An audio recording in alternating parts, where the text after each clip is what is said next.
el programa de hoy, en la isla estadounidense de Guam, presuntas víctimas salen a denunciar décadas de abuso sexual. El presidente de Mozambique y el líder de la oposición firman un acuerdo histórico de paz ante próxima visita del Papa. Y conoceremos cómo los jóvenes cubanos fortalecieron su fe en Jornada Nacional de la Juventud. Noticias que nos desafían a asumir nuestra corresponsabilidad por la misión de la Iglesia y hacer luz de este mundo. Esta es nuestra misión en EWTN Noticias. Gracias por estar con nosotros. Soy Eddie Rodríguez Morel. Empezamos el programa con una lamentable noticia de casos de abusos en la Iglesia. Y es que en la isla estadounidense de Guam, diversas personas han denunciado haber sufrido abusos por parte de algunos integrantes del clero. Los escándalos de abuso sexual que estallaron en Estados Unidos despertaron las alarmas en todo el país, incluso en la isla estadounidense de Guam, donde algunas víctimas denunciaron haber sufrido abusos sexuales y de poder durante décadas, llegando incluso a lo más alto de la jerarquía católica en la isla. Estamos aislados del mundo y ese fue el problema. Ni siquiera la gente de Guam sabía de esto.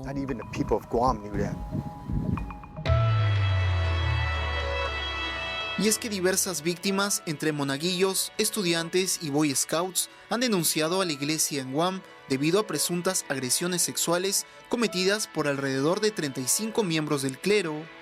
Una de estas víctimas es Walter Denton, quien denunció haber sido violado por Monseñor Anthony Apurón, antiguo arzobispo de Agaña. Este es el edificio donde fui violado.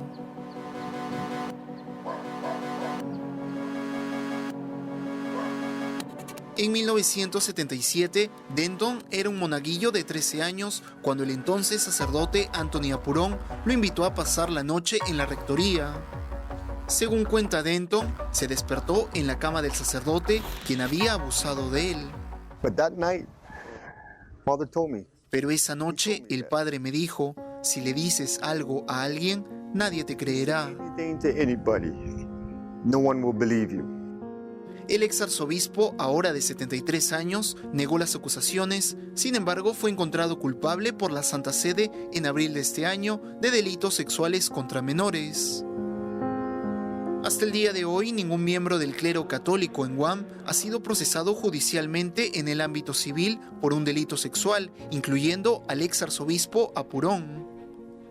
Es importante que la iglesia de Guam confronte en el buen sentido el mal que hemos encontrado y lo reconozca.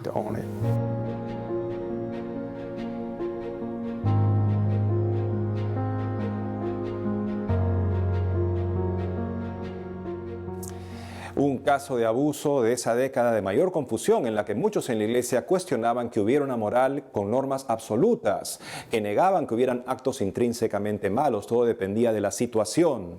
Es muy preocupante ver que ese discurso se está renovando a todos los niveles en la iglesia, de modo que hoy en día hay muchos que en nombre de la misericordia hablan así. Saludamos que la iglesia haya tomado cartas en el asunto para sancionar a esta persona y llegó a ser obispo, imagínense qué casos más habrán de este tipo. Es muy importante que todos juguemos nuestra parte en la purificación de la iglesia y eso parte por conocer y apreciar el carácter absoluto de las normas morales que nos permiten ser luz de Cristo y no tinieblas, confusión, ambigüedad en un mundo ya bastante confundido.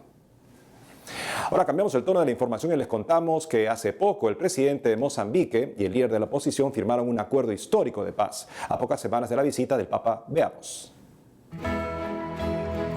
Hace unos días, el presidente de Mozambique, Filipe Nyusi, y el líder de la oposición, Osufo Momame, firmaron en presencia de varios representantes africanos un histórico acuerdo de paz para poner fin a los años de hostilidad que se vivieron durante la guerra civil, que duró más de una década.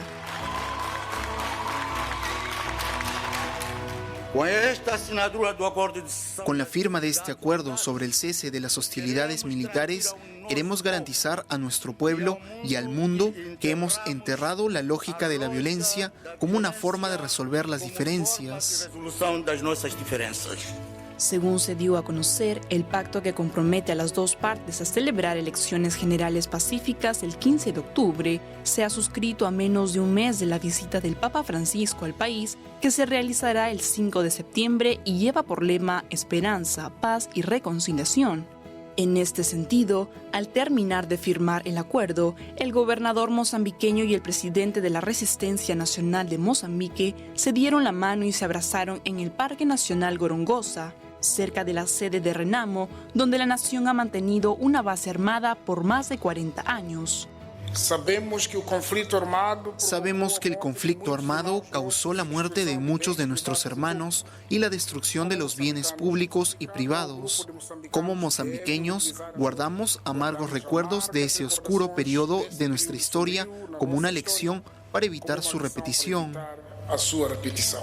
Cabe resaltar que el viaje apostólico del Papa Francisco será la cuarta ocasión en la cual el Santo Padre visitará África, llegando principalmente a Mozambique, Madagascar y Mauricio del 4 al 10 de septiembre de este año. Qué importante la influencia del Papa para el bien en el mundo. Vemos que en este país atormentado por una guerra sin fin, hay una reconciliación en aras de la visita del Papa. Qué importante que nosotros los católicos apreciemos este gran tesoro que tenemos, oremos por el Papa para que sea fiel a su misión. Y estamos enlazados con nuestra corresponsal en Roma, Mercedes de la Torre Cuellar, que nos tiene información sobre Santa Edith Stein y Medjugorje. Adelante, Mercedes. Hola a todos, me alegra saludarles desde la Plaza de San Pedro en el Vaticano.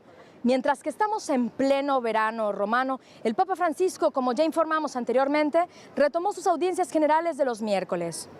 Y en esta semana la audiencia fue en el aula Pablo VI del Vaticano y continuó con la serie de catequesis sobre el libro bíblico de los Hechos de los Apóstoles. Sin embargo, en esta ocasión quisiera comentarles un mensaje especial que el Santo Padre improvisó al finalizar la audiencia general de esta semana. En concreto, el Papa Francisco se refirió a Santa Edith Stein, también conocida como Santa Teresa Benedicta de la Cruz, fiesta que la Iglesia Universal celebra cada 9 de agosto. Santa Edith Stein fue una mujer de origen judío que murió virgen y mártir en un campo de concentración durante la Segunda Guerra Mundial. Y estimados, si tienen ocasión de leer alguna de sus biografías, se las recomiendo mucho, porque Edith Stein fue nombrada copatrona de Europa por San Juan Pablo II. Pero se preguntarán por qué el Papa Francisco quiso mencionarla y recordarla como modelo públicamente. Así es, el Santo Padre destacó a los fieles católicos reunidos en el Vaticano que podemos mirar sus elecciones valientes expresadas en una auténtica conversión a Cristo, ya que ella pasó del judaísmo al ateísmo y luego se convirtió al cristianismo, al catolicismo, a través del estudio de la filosofía. Y por este motivo el Papa Francisco animó a ver su vida como un don, porque en su vida luchó en contra de toda forma de intolerancia y de perversión ideológica, dijo el Papa, un mensaje muy actual para nuestros días. Y por otro lado quisiéramos comentarles una noticia desde Europa, y es que se realizó un festival de jóvenes en el Santuario Mariano de Medjugorje, en el país de Bosnia y Herzegovina, muy cerca de Croacia y también de Italia. Este festival estivo convocó alrededor de 50.000 jóvenes y se realizó durante la primera semana de agosto.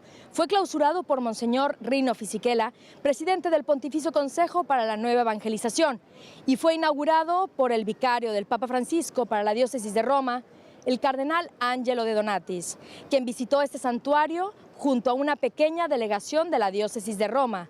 Entre ellos, el obispo auxiliar para la zona centro, Monseñor Daniele Libanori, y el administrador de la ópera romana Pellegrinaggi, el padre Remo Chiavarini. Cabe recordar que recientemente el Santo Padre autorizó las peregrinaciones a este santuario.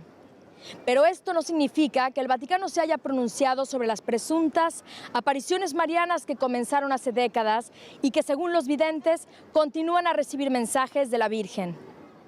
Y por ello la Santa Sede todavía está estudiando este tema. Sin embargo, hay testimonios de oración y de vida sacramental, en concreto de confesiones de muchos de los visitantes que peregrinan a este lugar. Y con estas noticias desde Europa me despido por hoy. Informó para ustedes en EWTN Noticias desde el Vaticano, Mercedes de la Torre Cuellar. Hasta la próxima. Gracias, Mercedes, por la información. Y ahora pasamos a una excelente noticia, y es que hace poco finalizó con alegría la Jornada Nacional de la Juventud que se realizó en Cuba, la cual reunió a cientos de jóvenes, quienes vivieron diversas actividades con el fin de fortalecer su fe y compartir sus experiencias de misión con los demás. Para contarnos todos los detalles de cómo se desarrolló esta jornada en el país, está con nosotros Celia Martínez, responsable de la Comisión de Formación y Espiritualidad de la Jornada Nacional de la Juventud Santiago 2019. Celia, te damos la bienvenida a EWTN Noticias. Buenas, muchas gracias por la invitación. Celia, cuéntanos cómo nació la idea de realizar esta Jornada Nacional de la Juventud en Cuba y cómo se ha desarrollado en cada diócesis del país. La idea de que se celebraran las jornadas nacionales fue en el año 2011, cuando en sintonía con Madrid decidimos desarrollar jornadas nacionales acá, dadas las dificultades que teníamos para poder asistir a las jornadas mundiales. Y desde entonces, en sintonía con las demás jornadas mundiales, decidimos que en diferentes diócesis se fueran desarrollando para que los jóvenes pudieran vivir esa fe y ese gozo de compartir ese Dios vivo que todos los jóvenes sentimos en nuestros corazones. Y en Santiago de Cuba, ¿cuáles fueron las actividades más resaltantes que se realizaron durante este encuentro? Todas las actividades en sí fueron muy sentidas por los jóvenes.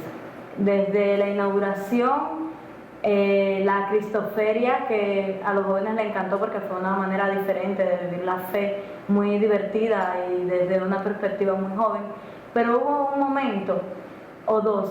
El primero fue el Via Crucis, donde desde las calles los jóvenes, las personas adultas, los creyentes y no creyentes se unieron y compartieron ese momento de la pasión con Jesús y con todos los que teníamos a nuestro alrededor. Y ya luego, para terminar en la catedral, que tuvimos la representación donde un grupo de jóvenes dramatizó ese momento de la muerte y resurrección de Jesús, fue sencillamente impresionante, donde los jóvenes sintieron a Jesús más cerca que nunca, según muchos comentarios.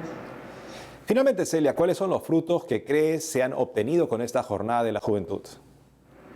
Bueno, de los frutos, yo creo que ya empezamos a recoger. Primero porque es que esta jornada no se celebró solamente en la diócesis de Santiago de Cuba, sino que se celebró al unísono en todas las diócesis del país. Fue algo impresionante porque creíamos al principio que era un momento de dificultad, que no podíamos casi salir de ahí por las dificultades tan grandes.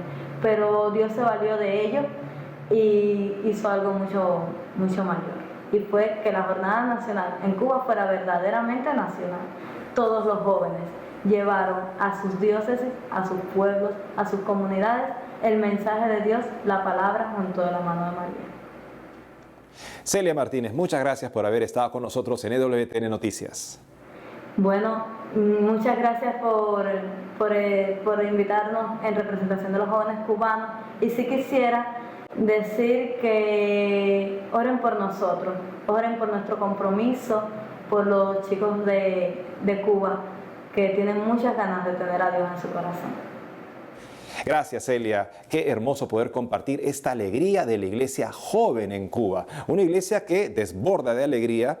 No pudieron desbordar los templos en la mayoría de los lugares por una indicación de último momento del gobierno, pero no obstante están ahí haciendo apostolado del tú a tú, ese apostolado artesanal del que habla el Papa Francisco, que todos tenemos que poder hacer, porque hay que pedirle a Dios la gracia de poder ser luz en este mundo. Para ello, amigos, conocer nuestra fe, amarla más para conocerla más, y de eso va a desbordar esta fe también. El apostolado, decía Pablo VI, es una exuberancia personal y espiritual, un desborde de vivir entregado al Señor Jesús.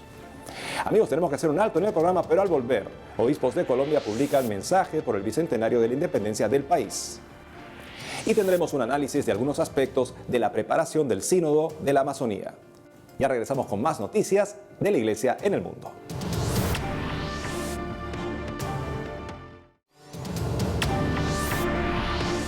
Y ahora les contamos que hace poco se celebró en Colombia el bicentenario de la independencia del país, que se logró con la victoria de las fuerzas independentistas. Al respecto, la Conferencia Episcopal de Colombia publicó un mensaje con ocasión de esta fiesta. Y para darnos detalles sobre este comunicado, está conectado con nosotros vía Skype Monseñor Elkin Álvarez Botero, secretario general de la Conferencia Episcopal de Colombia. Monseñor Elkin, bienvenido a WTN Noticias. Saludo a todos los que nos escuchan y ven a través de WTN Noticias. Monseñor, para comenzar, ¿podría contarnos cuáles han sido algunos de los puntos más resaltantes que abordaron los obispos en su mensaje por el Bicentenario de Colombia? Me concentraría en 3 puntos que me parecen importantes. En primer lugar, la acción de gracias a Dios por las personas que entregaron su vida para concedernos la libertad. Tanto muchísimas personas fieles, laicos, creyentes que entregaron su vida, como también algunos sacerdotes y religiosos que apoyaron la causa independentista. En segundo lugar, un llamado a seguir construyendo esa libertad que nos consiguieron y que se ve frecuentemente amenazada por tantas problemáticas que vivimos hoy y que significan de alguna manera nuevas esclavitudes. Temas como la violencia, la muerte, el narcotráfico, realidades que... Y un central que subrayaría que es un llamado a la unidad, porque necesitamos acabar con divisiones, odios, polarizaciones para ponernos todos como hermanos en la construcción de metas comunes para el país. Por otro lado, queremos preguntarle cómo cree usted que ha influenciado la visita del Papa Francisco que se dio hace un par de años en el servicio actual que brinda la Iglesia en Colombia. Creo que ha influenciado muchísimo. El Papa nos invitó a reflexiones muy profundas sobre nuestro pasado, nuestro presente, para proyectar hacia el futuro. Creo que el Papa recogió el alma de Colombia y frecuentemente en sus palabras, en su mensaje, nos habló de nuestra identidad de pueblo y la necesidad de unirnos más para seguir trabajando juntos. De hecho, en esta celebración del Bicentenario, nosotros hemos repetido esa frase del Papa: sigamos caminando juntos. Finalmente, Monseñor, siempre se ha hablado de Colombia como un país católico, tanto así que varios de sus feriados son religiosos. Sin embargo, en los últimos años se ha legalizado la eutanasia para niños, el aborto y el matrimonio homosexual. ¿Cómo responde la Iglesia en Colombia a este panorama? Pues nosotros hemos tenido por lo menos una actividad intensa de frente a estos temas. Reconocemos que las legislaciones de la Corte han ido en la línea que acabas de mencionar. Nos hemos pronunciado repetidas veces siguiendo el magisterio de la Iglesia y buscando incidir de alguna manera. Pero creería que la principal acción que hemos desempeñado es la búsqueda de la formación cristiana del pueblo católico, para que con sus convicciones defienda la vida, la familia, el matrimonio, inclusive independientemente de esas decisiones de la Corte. Monseñor Elkin Álvarez, nos quedamos muy agradecidos por su presencia en WTN Noticias. Que tengan muy bendecidos días.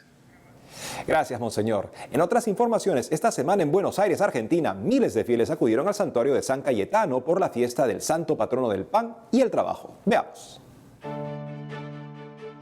Hace poco, en la Arquidiócesis de Buenos Aires, miles de peregrinos se hicieron presentes en el santuario de San Cayetano, ubicado en el barrio porteño de Liniers, para pedir alguna intercesión o agradecer al santo patrono del pan y del trabajo durante su festividad.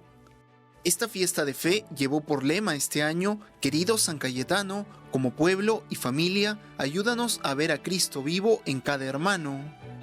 Una vez más hemos vivido una jornada inolvidable, con sus matices. Cada año tiene su propia impronta, pero el mismo fervor, la misma confianza en el Santo de la Providencia, en el Santo en donde todos los fieles vienen a pedir cada año esos 2 ejes fundamentales: trabajo, agradecer, pedirlo, salud.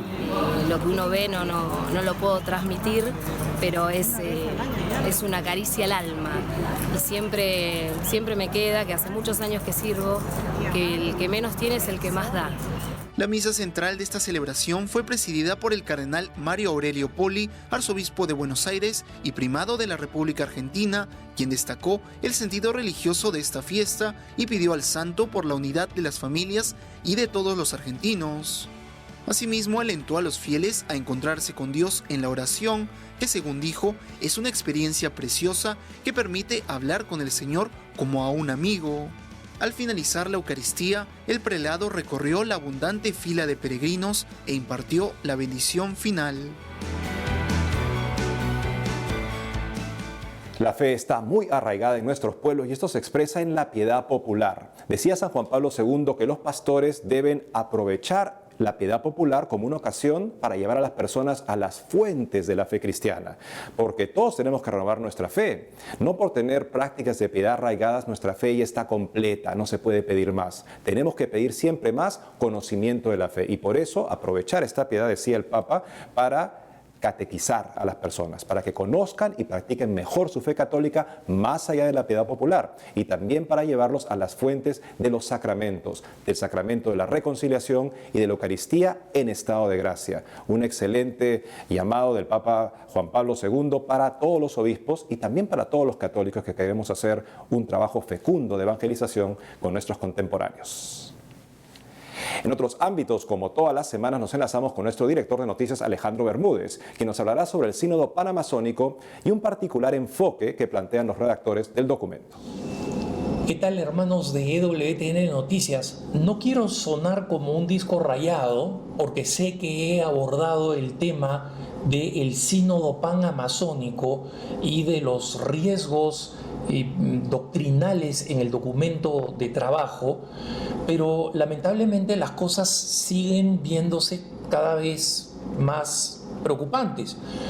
En concreto, la sala de prensa del Vaticano, o mejor dicho Vatican News, ha anunciado que en la Santa María in Traspontina, que es una iglesia que está muy cerca del Vaticano, que está en la misma vía de la Conciliación, va a ser el punto de encuentro de una tienda de los pueblos, ¿no? Y este va a ser un lugar que ha sido definido como un lugar para compartir, para presentar distintos textos, para que los padres conciliares, como si tuvieran tiempo, se encontraran allí y la gente les pudiera hacer preguntas, y que va a incluir eventos místicos, literalmente, y rituales del pueblo, ¿no? Como yo les señalaba, uno de los problemas del documento de trabajo es este sincretismo peligrosísimo en el cual básicamente los redactores del documento de trabajo han querido que el documento presente una visión de la liturgia católica como una liturgia que se tiene que someter a celebraciones que son fundamentalmente paganas, negando así la responsabilidad histórica de la evangelización que Jesús nos ha enviado para anunciar, proclamar la buena nueva y evangelizar a la gente y cambiar, como dice el Evangelii Nunciandi de San Pablo VI, aquellas cosas que en una cultura no evangelizada van en contra del Evangelio, que sean transformadas para ir elevando a las personas a ese nivel más alto que es el Evangelio, no a mantenerlos en una situación que vaya en contra de la revelación y de lo que es bueno para la salvación de los seres humanos. Y esto no significa dejar de respetar las culturas. Entonces, que el Vaticano vaya a tener este sitio de presión, porque eso es lo que va a ser esta tienda, ¿no? Que va a estar administrada, entre otros, por una congregación que tiene un misionero que se ufana de haber estado 30 años en el Brasil sin haber convertido una sola alma. y se ufana porque dice: esa es mi manera de respetar la cultura, ¿no? Para que tengan una idea del abismo que hay entre la comprensión de qué cosa es un misionero y qué cosa es un trabajador social. Entonces, esto lo digo, hermanos, primero porque nosotros tenemos que estar atentos y alertas. EWTN Noticias va a seguir informando sobre los componentes problemáticos de este sínodo, y el sínodo tiene muchos temas importantes que abordar, es verdad, pero no puede convertirse en lo que muchos de los ideólogos, que ni siquiera son teólogos, son sociólogos, que están detrás de esta maniobra del documento de trabajo, desean hacer, que es, en sus propias palabras, amazonizar la iglesia. Es decir, que estas reformas que pretenden, entre ellas el sacerdocio casado, sea algo que se convierta en una transformación universal para toda la iglesia, de tal manera que un sínodo regional que debería preocuparse de asuntos específicamente pastorales limitados a una zona del universo, se quiere convertir ahora en aquella que dicte el destino de toda la Iglesia Católica. Sigamos atentos a la información, y por ahora los dejo en compañía de EWTN Noticias.